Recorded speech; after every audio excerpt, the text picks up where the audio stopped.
Jesús nunca fue el Hijo de Dios. Esa frase así, sin adornos, es suficiente para hacer temblar a cualquiera que haya crecido bajo el relato dominante del cristianismo, pero no es un simple ataque gratuito, ni una blasfemia lanzada al viento por rebeldía. Es una afirmación que tiene detrás argumentos sólidos, filosóficos, históricos, racionales, y quien se atrevió a decirlo primero de forma clara, sistemática y pública fue Baruch Spinoza, no como un insulto, sino como una conclusión inevitable después de estudiar los textos, los contextos, las contradicciones internas y las intenciones políticas detrás de la construcción del personaje Jesús. ¿Y sabes qué? Una vez que ves lo que él vio, no hay forma de volver atrás, porque la figura de Jesús, tal como la enseña la Iglesia, se desmorona por todos lados en cuanto aplicas un poco de pensamiento crítico. Spinoza comenzó por lo fundamental. Si queremos saber si alguien es realmente el Hijo de Dios, necesitamos primero tener muy claro qué entendemos por Dios y qué significa hijo. Pero el problema, según él, es que la religión nunca se ha preocupado por aclarar estos términos. Se ha limitado a repetir frases como si fueran obvias, cuando en realidad están llenas de ambigüedad. Hijo de Dios. Puede sonar poético, profundo o místico, pero ¿qué quiere decir eso realmente? ¿Un ser humano con sangre divina? ¿Un Dios disfrazado de hombre? ¿Un humano adoptado por Dios? ¿Un símbolo? La confusión es tal, que incluso dentro del cristianismo hay múltiples interpretaciones. Y eso, ya de entrada, es sospechoso. Spinoza decía, si algo es verdad, tiene que poder explicarse claramente, sin confusión, sin contradicción. Y cuando miramos la figura de Jesús desde ese prisma, todo empieza a tambalearse. Porque los mismos evangelios, que supuestamente son la base de su biografía, se contradicen entre ellos. Unos lo presentan como hijo literal de Dios, otros como un profeta. Unos lo muestran haciendo milagros grandiosos, otros apenas mencionan esos hechos. La genealogía de Jesús en Mateo no coincide con la de Lucas. En uno desciende de David por un camino, en otro por otro completamente distinto. ¿Qué está pasando ahí? Spinoza lo tenía claro. Lo que estamos viendo no es historia, sino una narrativa editada, manipulada, ajustada según las necesidades teológicas de cada autor. Y es que aquí viene uno de los golpes más fuertes. Para Spinoza, la Biblia no es un libro que cayó del cielo, ni una transmisión divina. Es un conjunto de textos escritos por humanos, con agendas humanas, en contextos políticos muy concretos. Y eso incluye los evangelios. Cada autor tenía una intención. Marcos escribe en una época de persecución, y quiere mostrar a un Jesús sufriente, silencioso. Mateo quiere mostrar continuidad con el judaísmo, así que lo convierte en el nuevo Moisés. Lucas quiere hablarle a los gentiles, así que suaviza el carácter judío del mensaje. Y Juan directamente lo convierte en un ser cósmico, preexistente, casi abstracto. No estamos hablando de biografías objetivas, estamos hablando de construcciones teológicas. Y si el personaje cambia tanto según el autor, entonces ¿cuál es el verdadero Jesús? Spinoza no necesita negar la existencia de Jesús. Lo que hace es mucho más devastador. Demuestra que el Jesús divino fue una invención. Jesús fue, probablemente, un hombre común, quizás con ideas poderosas sobre la ética, el amor al prójimo, la justicia. Pero lo que vino después fue otra cosa, un proceso de divinización, un mito construido paso a paso, siglo tras siglo, por quienes querían crear una religión universal. Lo tomaron, lo idealizaron, lo sacaron de contexto, lo llenaron de poderes, lo metieron en profecías, lo hicieron encajar a la fuerza en lo que el Antiguo Testamento había predicho. Pero el truco está en que esas profecías tampoco son claras, ni son específicas, y Spinoza lo señala. Muchas de esas supuestas predicciones que se dice que Jesús cumplió son textos vagos, poéticos, sacados de contexto, interpretados de forma tendenciosa, a veces incluso mal traducidos. Por ejemplo, el famoso una virgen concebirá en Isaías. En hebreo no dice virgen, dice joven. El término original es ambiguo, pero cuando se tradujo al griego en la Septuaginta, se usó la palabra parthenos, que sí significa virgen. Y de ahí nació toda una doctrina del nacimiento virginal. ¿Te das cuenta? Una traducción dudosa, hecha siglos antes de Cristo, fue usada después para justificar que Jesús era un nacimiento milagroso. Y cuando entiendes eso, todo el edificio teológico se ve por lo que es: una construcción humana, no una revelación divina. Además, Jesús nunca cumplió con las condiciones que el Mesías debía cumplir según el judaísmo. No instauró la paz universal, no reconstruyó el templo, no liberó a Israel del dominio romano. Todo lo contrario, fue ejecutado como un criminal. Y ante eso, los seguidores de Jesús tuvieron que hacer algo drástico: cambiar el significado de Mesías. Ya no era un líder político, sino un salvador espiritual. Y así empezaron a decir que el reino de Dios no era de este mundo, que la victoria era invisible, que el sufrimiento era parte del plan. Es decir, convirtieron el fracaso en triunfo mediante el relato. Spinoza ve en eso una inversión de la realidad, una estrategia narrativa para salvar la figura de Jesús frente a la evidencia de que no cumplió ninguna de las expectativas mesiánicas tradicionales. Y hay más. El lenguaje usado en los evangelios está lleno de elementos mágicos, simbólicos, arquetípicos. No son documentos históricos, son mitos. Spinoza dice que los mitos tienen poder, sí, pero su función no es mostrar la verdad, sino transmitir valores, mover emociones, establecer jerarquías. Y el mito de Jesús como Hijo de Dios fue un golpe maestro en ese sentido. Logró unir la espiritualidad con la obediencia, el amor con el castigo, la fe con el miedo. Si crees en Él, te salvas. Si no crees, estás condenado. ¿Eso es amor? ¿Eso es libertad? No, dice Spinoza. Eso es una doctrina totalitaria disfrazada de buena noticia. Y el remate viene aquí. Jesús nunca dijo que Él fuera Dios. Nunca. Esa afirmación vino después. Lo que Él dijo, según los textos más antiguos, es que Él era el Hijo del Hombre. Una expresión común en el judaísmo, usada para referirse a seres humanos, pero sus seguidores, después de su muerte, necesitaban justificar su fe, su esperanza, su movimiento. Y así empezó la exageración, la idealización, la mitificación. Lo convirtieron en Dios. Pero eso no vino de Dios, vino de los hombres.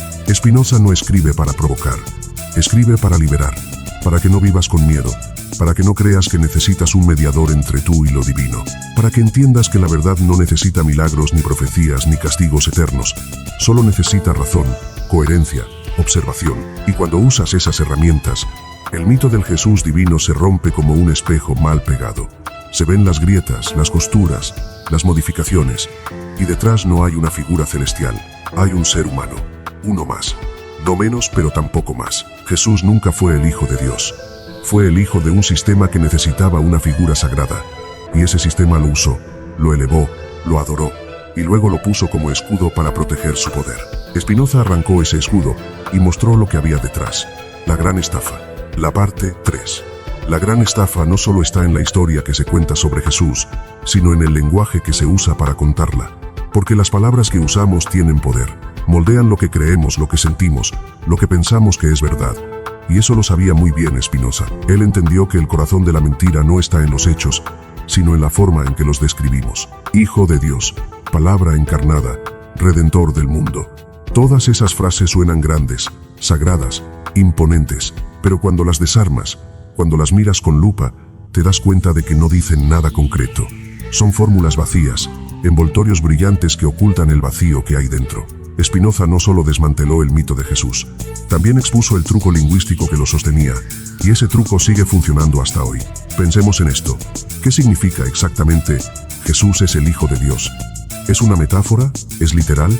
¿Dios tuvo relaciones con una mujer? ¿Jesús es un Dios menor, un Dios disfrazado de humano? ¿O es solo un símbolo? La frase no se sostiene porque nunca se aclara. Se repite sin pensar, se convierte en dogma, pero no en verdad. Spinoza afirmaba que cuando una idea no puede ser explicada de forma clara, lo más probable es que sea una invención, porque la verdad es sencilla.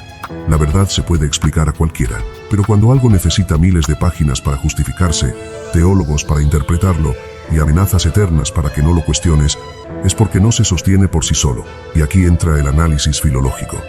Spinoza fue uno de los primeros en leer la Biblia no como un texto sagrado, sino como un documento humano. Y lo hizo palabra por palabra. Leyó en hebreo, comparó versiones, detectó errores de traducción, falsificaciones, añadidos, y sobre todo, expuso cómo muchas de las palabras más importantes del discurso religioso están construidas para confundir, no para aclarar. Por ejemplo, la palabra espíritu, en los textos antiguos tiene múltiples significados. Puede referirse al aliento, al viento, a la intención, al carácter, pero en la teología cristiana se vuelve una entidad mágica. Algo que desciende, que posee, que transforma. Así se crea una mística que parece profunda, pero que es ambigua, y esa ambigüedad es útil, porque permite que cada autoridad religiosa diga lo que quiere. Y cualquier cosa puede parecer verdad si usas las palabras correctas. Lo mismo ocurre con los títulos de Jesús. En los evangelios se le llama Hijo del Hombre, Mesías, Señor, Siervo de Dios, Verbo encarnado, Cordero. Cada una de esas expresiones tiene un origen distinto, una carga distinta, un contexto específico, pero se mezclan, se fusionan, se lanzan como si todas significaran lo mismo. Y esa mezcla confunde, porque la gente común no sabe de filología, ni de traducciones, ni de historia.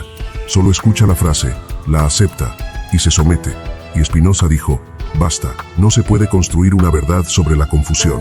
Si Jesús es el Hijo de Dios, esa afirmación tiene que ser clara, concreta, sustentable, no puede depender de ambigüedades lingüísticas ni de interpretaciones emocionales.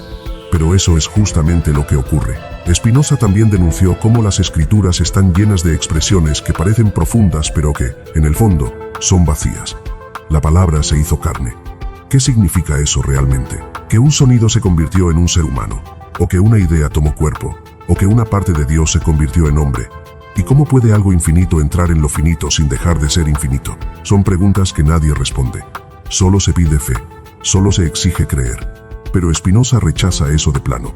Él dice que si algo es verdadero, no necesita fe ciega. Necesita evidencia. Necesita coherencia.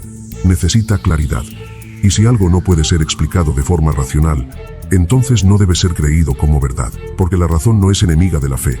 Es su única garantía de que no está siendo engañado. Ahora bien, uno de los mecanismos más potentes de la gran estafa es el uso de la autoridad textual. Se nos dice, está en la Biblia, por lo tanto es cierto, pero Spinoza revienta ese argumento con una fuerza devastadora. Él muestra que el texto bíblico ha sido modificado, editado, interpretado al gusto de quienes tenían el poder. Muchos de los pasajes donde Jesús parece proclamarse como Hijo de Dios fueron escritos décadas después de su muerte, en contextos donde ya se estaba formando la teología cristiana. No son registros históricos, son elaboraciones doctrinales. Juan, el evangelista más tardío, es el que más insiste en la divinidad de Jesús, pero también es el más simbólico, el más teológico, el menos histórico. Entonces, ¿qué valor tienen sus palabras como prueba? Spinoza lo deja claro, ninguno. Y aquí entra otro punto clave, la diferencia entre el Jesús histórico y el Jesús mítico. Spinoza apunta que el verdadero Jesús, si existió, nunca se presentó como Dios. Fue un maestro judío, crítico del poder religioso, alguien que hablaba de justicia, de amor, de humildad. Pero el Jesús que aparece en los textos posteriores es otro. Es un Dios disfrazado de hombre. Y ese cambio no ocurrió por revelación, ocurrió por necesidad. Era necesario crear una figura divina para justificar la nueva religión. Era necesario un Dios hombre para competir con los cultos paganos, donde los dioses bajaban a la tierra, se encarnaban, hacían milagros. El cristianismo necesitaba su propio héroe sobrenatural, y así nació el Jesús, Hijo de Dios.